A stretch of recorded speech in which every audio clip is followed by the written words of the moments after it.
CHOLUXZ and the 5 Moons of EF by Luis de la Cruz. Chapter 4.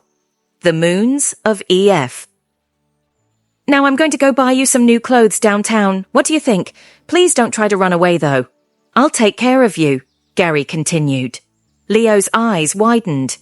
New clothes? I've never had any in my whole life. I thank you so much. The only problem is that I don't even know your size. How tall are you? 5'7"? What shoe size do you wear? 11, 12? Tell me where your clothes are so I can get a grasp. Sir, I don't know where they are. I woke up in this bed. Gary looked around and found them inside a closet, the only one in the room. Actually, Leo continued, I always wear what I find in the streets. Poor boy, murmured the man. Now I'll get you something suitable. Sir? I really don't know how to thank you. Since we put on this play, you should start calling me Uncle and calling me by my first name. Otherwise, someone might suspect something, suggested Gary. All right, Uncle Gary, Leo replied with a smile. That's better. You know, I feel strange. I've never had a nephew in my life. By the way, if someone asks, your father's name is William Smith. With that said, Gary left the boy and went to buy him some clothes. He returned a couple of hours later and saw that the room was empty. The man ran to the front desk. Excuse me, miss. Do you know where my nephew went? Leonardo Smith. He was in room number 13, but I can't find him. The nurse began a computer search. Are you Gary Smith, the uncle? She said. Yes, I am. Miss, can you tell me where my nephew is? Excuse me, sir, replied the nurse. But the boy asked me if he could use the restrooms to take a shower. Gary returned to the room and saw Leo drying his hair. Boy, you had me scared. I thought you had run away, the man said. No, uncle. You told me not to run away and I didn't, replied the young man. Good. I got you new shoes and clothes. I'll leave you alone so you can try them on. A few minutes later, Gary re-entered the room and the young man showed him the clothes, saying, Thank you, Uncle. They are really nice, and they look really good on me. True, nodded the man. But to revamp your look, I think we should also do a nice haircut. What do you think? Is that okay with you? If you think that's appropriate, then fine. I'll take you to a very good friend of mine who will give you a clean haircut, replied the man. Leaving the hospital, they headed to the hairdresser. Good morning, Elena, greeted Gary, who had just entered the salon. Good morning, Mr. Gary. What brings you here? Today is not Thursday, and you are usually very habitual, replied the hairdresser. You're right, Elena, and I'm sorry for showing up without an appointment, but I brought my nephew. As you can see, he needs a makeover. No problem, I'll take care of it, replied the girl, who while shampooing noticed a strange tattoo behind Leo's right ear. Very nice tattoo. What does it mean? I have never had a tattoo in my whole life, replied the young man. Funny, it looks just like a tattoo, and it's right there behind your right ear, she reiterated. Amazed by the young man's response, she headed toward Gary. I'm going to sound inappropriate. However, I noticed that your nephew has a tattoo behind his ear, and he says he doesn't remember ever having it done. And what does this tattoo look like? The man asked. I can't describe it, but it is very distinctive. Okay, Elena, never mind.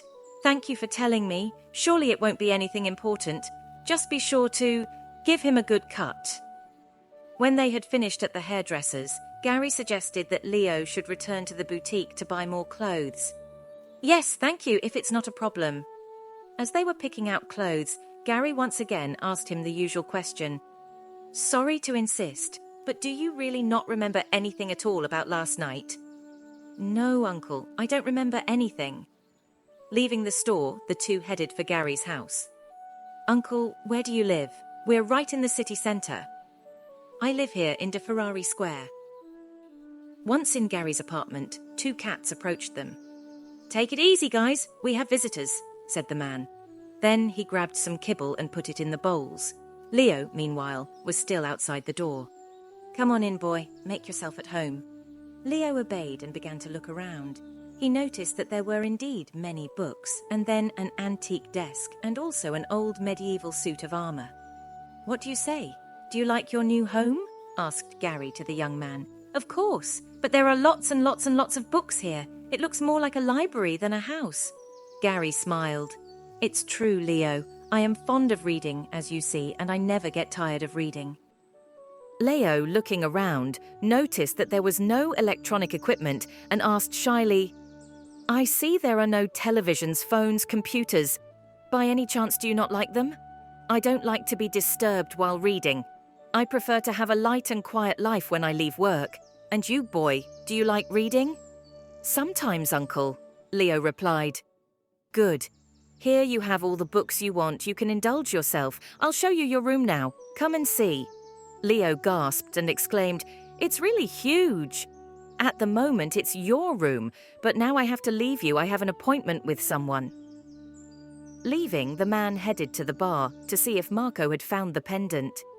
Meanwhile, Leo fell asleep on an old sofa. Arriving at the bar, Gary greeted the bartender. Good evening, Marco. How are you? Everything okay?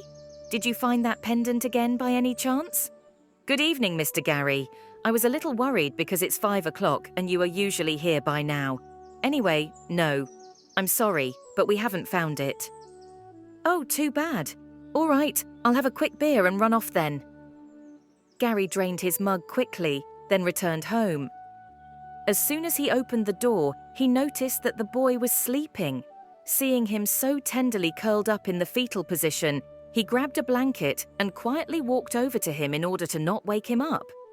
Eleanor's words came back to him and he decided to check the tattoo. Unable to make out clearly what it represented, he took a magnifying glass. What he saw left him stunned. For error, he said. These are the 5 moons of EF. Then he woke the boy, shaking him vigorously. Wake up, Leo.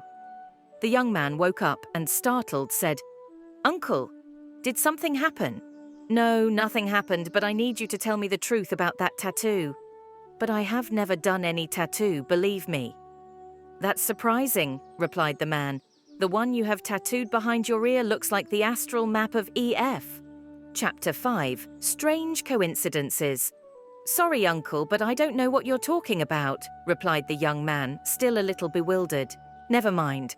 I'm sorry for waking you up like this. I'm a little old and I sometimes say nonsense. Leo smiled. But no, Uncle, please, you don't look that old. Gary returned the smile and changed the subject. Tell me something. Do you by any chance not like your new room? Of course I like it. I like it so much that I felt guilty undoing the bed. Come on, it's your room now. I know, but I sat on the couch and fell asleep without even realizing it. I'm sorry, I didn't want to create trouble. Gary smiled. It's okay. You can do whatever you want. This is your home now. After a while, Gary came up with an idea to try to distract the boy and keep him occupied. Would you like to come to the store and give me a hand? I can teach you something about my job. Sure. Then I could make myself useful and help you to reciprocate in some way what you're doing for me, Leo replied, enthusiastically. Great. Then whenever you feel like it, tomorrow or the day after, you can start. I would be honored, Uncle, said Leo, convinced. It would be my first job and I'll try not to let you down. Okay, kid. It's getting a little late and I'm going to go to bed soon. It's been a very strange day and I need to rest. I'm going to my room. Good night, Uncle. See you tomorrow.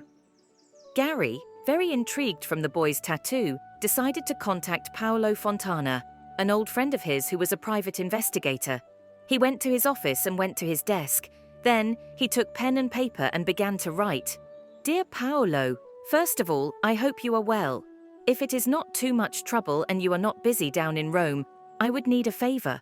I would be grateful if you could come here to Genoa to help me solve a situation that I can't get to the bottom of.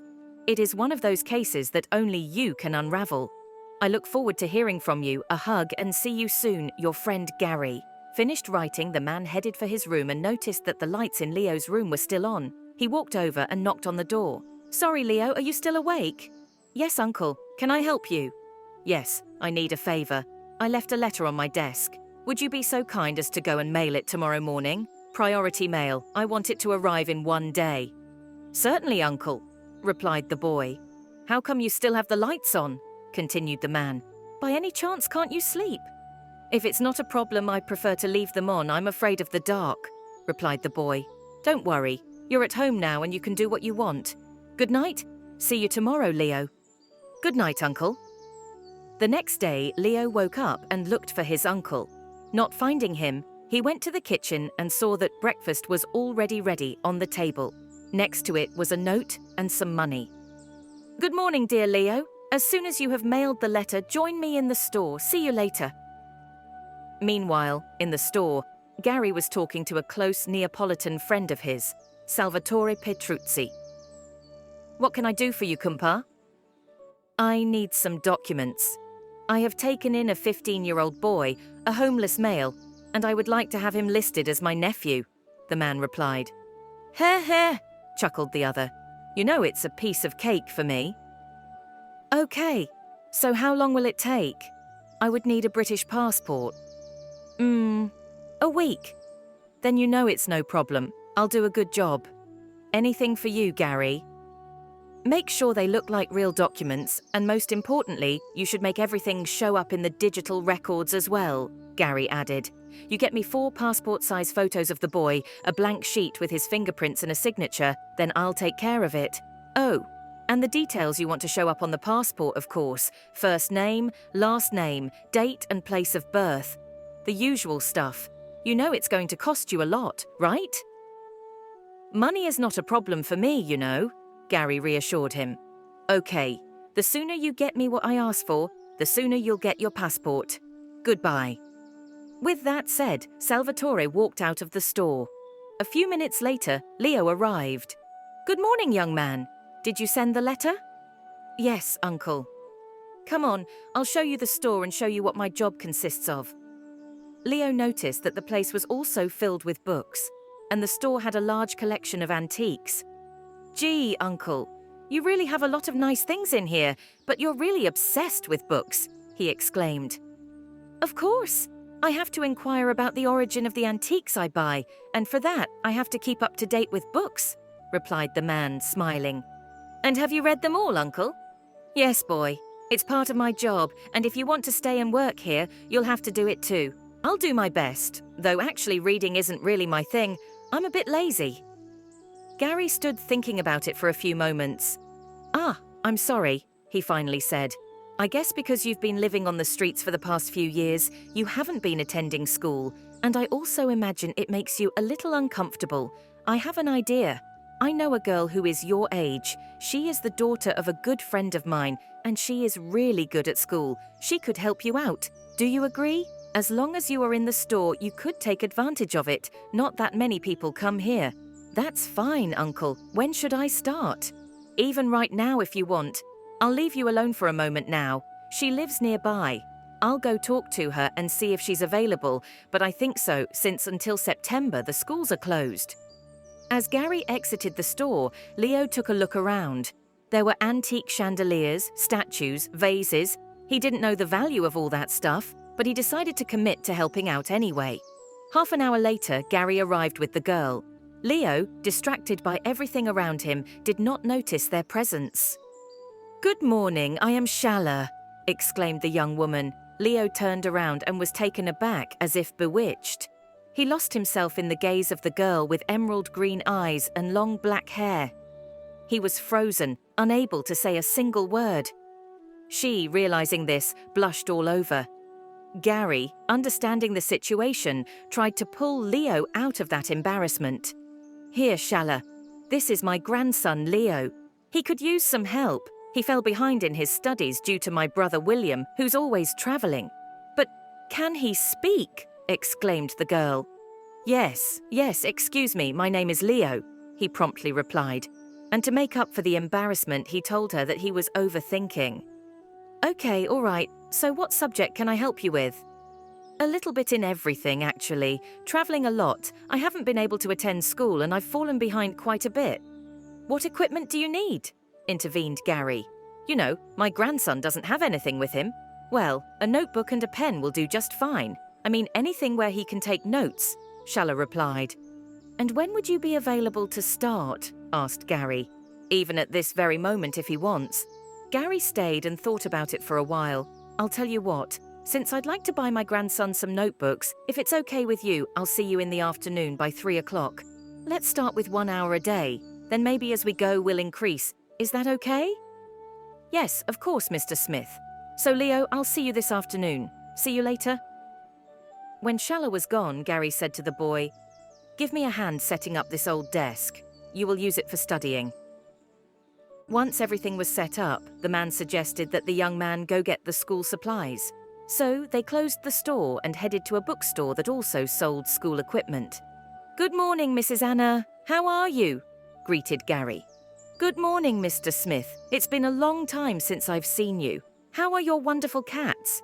Have you come to buy any books?" she replied. "The cats are fine, thank you. And actually, no, I didn't come for books, but to get some notebooks for my nephew." "Ah, would that be this handsome boy who is together with her?" "Yes. Sorry, Anna, I didn't introduce him to you. This is my nephew Leonardo, son of my brother William. He came to stay with me for a while. Say hello, Leo. Come on, don't be shy." "Good morning, Mum. How are you? I'm Leonardo, but my friends call me Leo," replied the boy. "Nice to meet you." Anna smiled at him. "Come, I'll show you right away where the materials you might need are." "Thank you very much, Mrs. Anna." Once they left, Gary said to Leo, "Take care. Shala is the daughter of a very dear friend of mine, Julius Benvenuto, a well-known biologist. You must concentrate, don't embarrass me." The boy blushed and replied, "Don't worry, Uncle, we'd miss you." It was already almost lunchtime, so Gary suggested going out to eat to Leo, who enthusiastically agreed. Once at the restaurant, the waiter gave them a table and brought the menu. "Order whatever you want," said Gary. "What are you having, Uncle?" "Steamed legumes and a glass of wine." "Okay, then steamed legumes and vegetables." "Good choice," nodded the man. "It is very important to eat healthy. I also am a vegetarian. Anyway, I'd like to talk to you about what we talked about in the hospital." "What?" asked Leo, curious. "I signed papers saying I'm your uncle, remember?" "Well, would you really like to become my nephew legally?" Leo was stunned, then began to smile and cry at the same time. Finally, he got up from the table and hugged Gary. "No one has ever done so much for me, thank you." "You don't have to cry. I'm more than happy to do it. You're a good guy." "I wish I had met you before. In my life, I've met only bad people."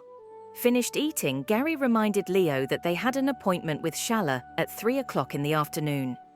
"I know, Uncle. Such a girl cannot be forgotten," the young man replied. "Just concentrate on studying and don't think about anything else. Remember that she is the daughter of a good friend of mine." Gary reminded him again, who had not missed the way the young man had looked at Shala. "Yes, Uncle, of course. You misunderstood me. I didn't mean—" "Come on, some things are normal," the man interrupted him. "You are a young boy and she is a beautiful girl, but you need to focus on your studies. It's important for both you and me. Who knows? Maybe tomorrow you can take my place at the store." "Really?" exclaimed Leo, increasingly incredulous. "Of course. I don't have any family members, you know. At least now I have found a grandson. It is very important that you remember the names of your invented parents. Your mother's name is Lucia Croce, your father William Smith. Don't forget that." "Those are strange names, Uncle." "No, actually they are very common names." "Okay, but how do we do that? I don't have any documents to certify that." Gary smiled. "Don't worry, I'll take care of it. If anyone asks, you are my grandson. One last thing. I would like you to always behave well, and if you have any problems, you can count on me. I will never judge you." Leaving the restaurant, they walked briskly toward the store. Once there, they saw Shala already waiting for them outside. Leo asked Gary for the keys and hurried to open it, all excited about the man's speech to him at the restaurant, and also about the girl's presents. "This is the desk we brought out, would that be okay?" asked Gary to Shala once they were inside. "It's perfectly fine, Mr. Smith," she replied. "So, Leo, are you ready to get started?" "I can't wait," he did, smiling. The two sat down at their desks next to each other. Shala pulled books and notebooks out of her backpack. "I made a little schedule, but first I need to assess the level of education you have." "That's fine," Leo replied. but I'll remind you that I've hardly attended school. That's why I apologize as of now if I won't be able to follow you." "Don't worry," she reassured him. "That's what I'm here for. Let's start with a little dictation." Leo wrote in correct Italian, without any grammatical errors. When Shala checked, she was surprised. "To think I was supposed to be the geek," she exclaimed. "Not bad for someone who didn't go to school. There are no mistakes."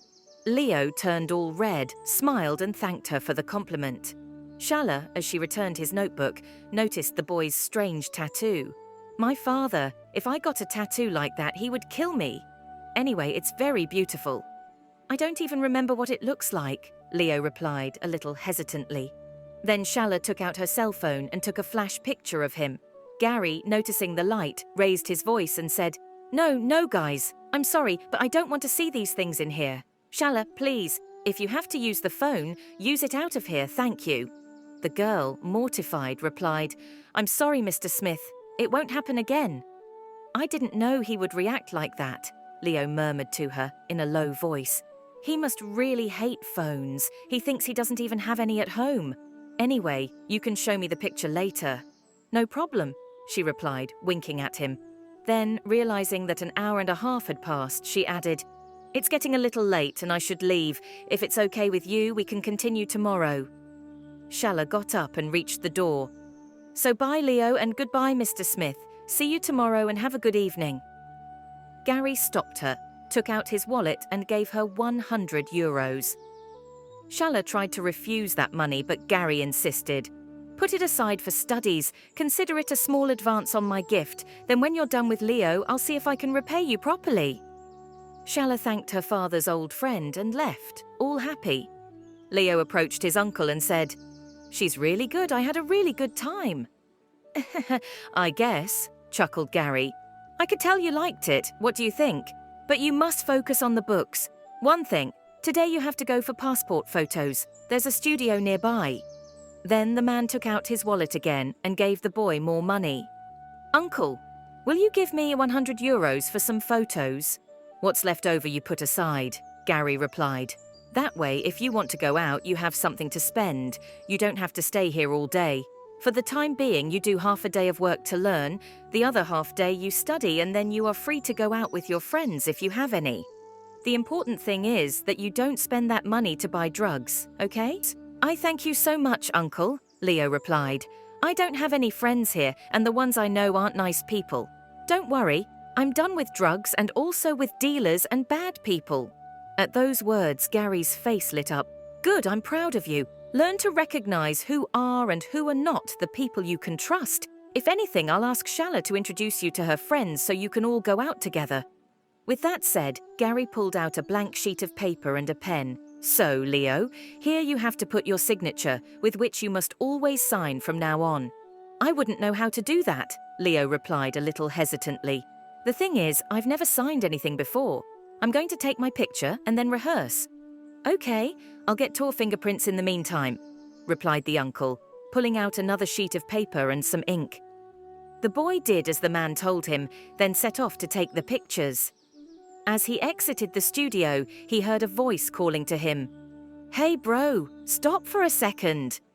Leo did not want to turn around. He knew the person calling him was the drug dealer, but the guy insisted. "Oh bro, so are you going to stop or not?" Leo then turned around. "Sorry, I didn't think you were calling me." "What are you saying? Now you pretend not to recognize me. I've been looking for you for a couple of days and haven't seen you anywhere." "How is it? You're having a good time, huh? I see you dressed in a bubble. Have you changed sides? And the hair, then. What did you do?" "Zach. Off with all the dreadlocks. I saw you earlier coming out of the restaurant with an old man. It all seems a little strange to me, bro."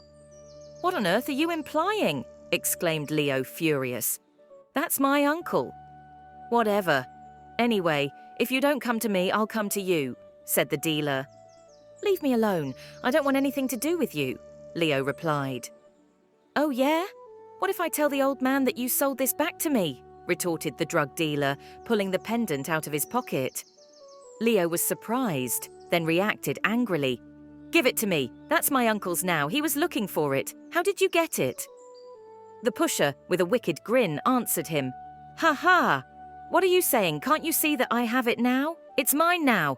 I followed you that day. I thought you wanted to go to the cops and snitch me. I saw you in that bar, you fell down like a pear. And in the confusion, I took the pendant. The old man had left it on the table. However, if it's that important to you, then I'll sell it to you. I'll give you a special price, bro, just because it's you. €100, what do you say?" "All right, now I'll give you what I have in my pocket, the rest when I get it," replied the boy, who pulled €70 out of his pockets. "Tomorrow I'll bring you the change, however, you don't have to come to me. I'll come to you, okay?" he added. The pusher agreed, on the condition that he would give him the pendant the next day, once he had all the money. Leo got an idea and said, "I'll tell you what, you give me the pendant now and I'll leave you the €70. Tomorrow I'll bring you another 100, but only on the condition that you don't come looking for me anymore." "Okay," replied the pusher, "but tomorrow morning, no later than 10 o'clock, you have to bring me everything. Otherwise, I'll come and tell your dear uncle that you still do drugs and that it was you who stole the pendant from him to exchange it for a fix." They made the exchange and said goodbye. Then Leo returned to the store. "Here are the pictures, Uncle. I've been thinking about how I want to do my signature. Can I show you?" Gary took out a piece of paper and the boy began to write his first and last name in cursive. "How does that sound, Uncle? Is this okay?" "I think it looks great," Gary replied. "Remember that you must always sign like this from now on." "Uncle, I need to ask you a favor," Leo said at that point. "You told me earlier not to keep anything inside and that I can trust you, remember?" "Of course I remember. Tell me, what is it about?" Leo took out the pendant and gave it to the man. "This is the pendant I sold you. It was stolen from you by the drug dealer who sold me the stuff." Then, the boy explained to his uncle that he had bought the pendant back and told him about the pusher's blackmail and that he still owed him €100. "I'm sorry, I took it because I know you cared so much about it," he concluded.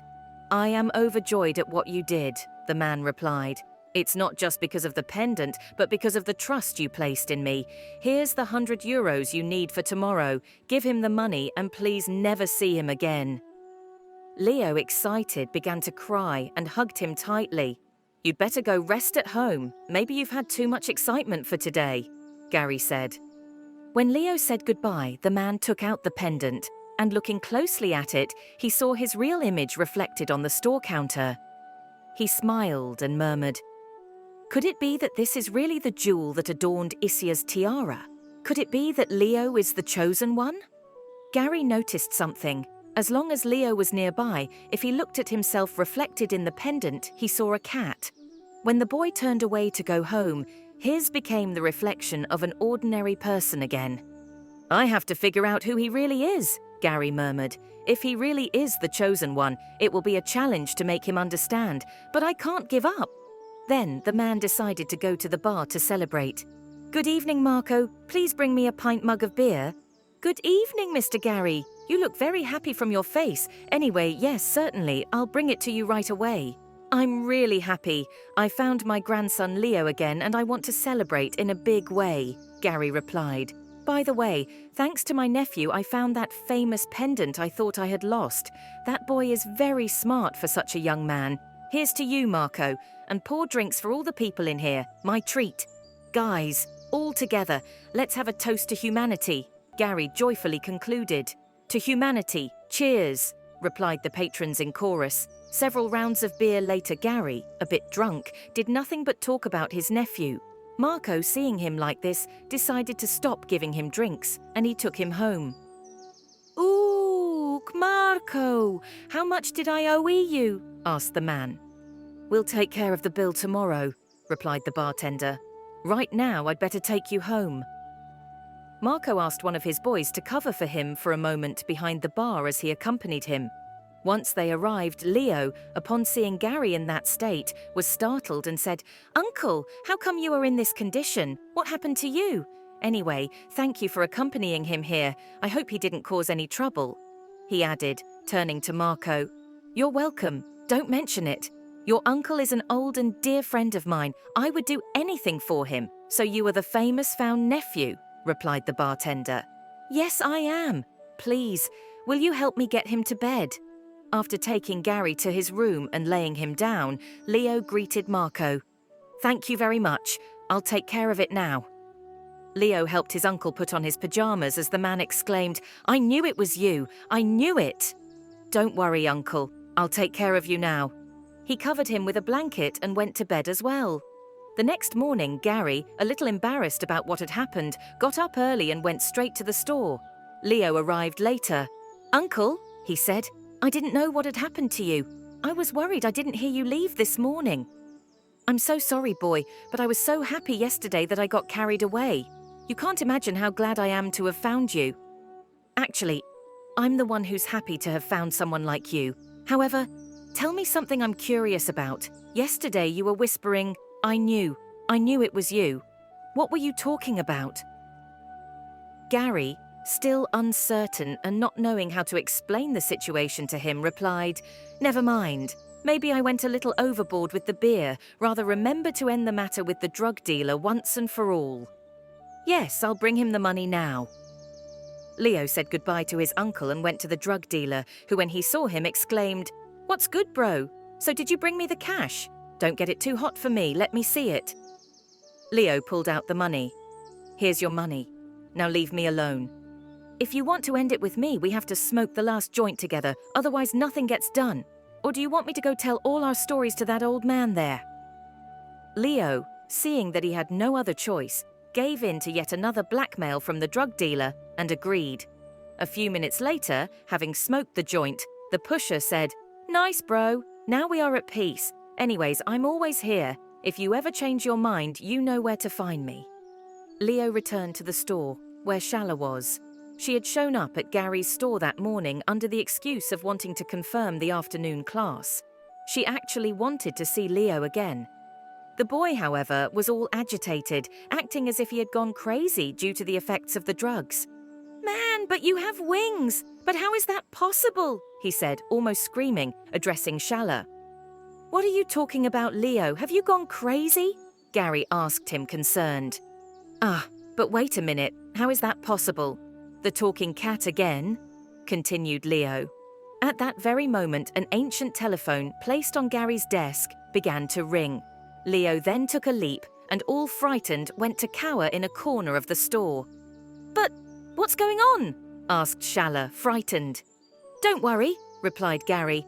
"I'll answer the phone and be right there." The man picked up the receiver. It was Paolo, his friend. "Good morning, dear Gary. I just received your letter. How are you?" Gary, confused by the situation, could only say, "These are some strange coincidences."